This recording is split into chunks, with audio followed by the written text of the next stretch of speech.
6 months into the war, Tatiana Afanasieva isn't sure when she'll return home to Ukraine. She and her children are among 6.7 million displaced Ukrainians.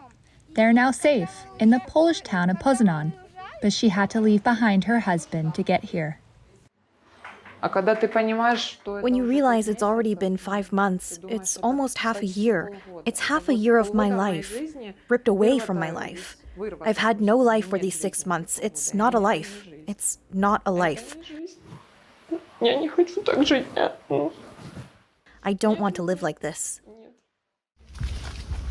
Afanasieva has had to rely on government aid and the kindness of strangers to survive. The initial outpouring of support for refugees is now drying up, and some have struggled to find housing. She was able to find a free apartment with a Polish woman who wanted to help Ukrainians. Her children have now started school, but she has found it difficult to find a job. Before the war, she was on track for a promotion at a well-paying pharmaceutical company. Now she makes about $100 a month as a cleaner. When I was on the way, I had no idea how hard it would be for me. We were in such a state of shock that we simply boarded the train. We just took the train to Lviv, and only when we were on the train, we started thinking about where to go next. I mean, we didn't know anything.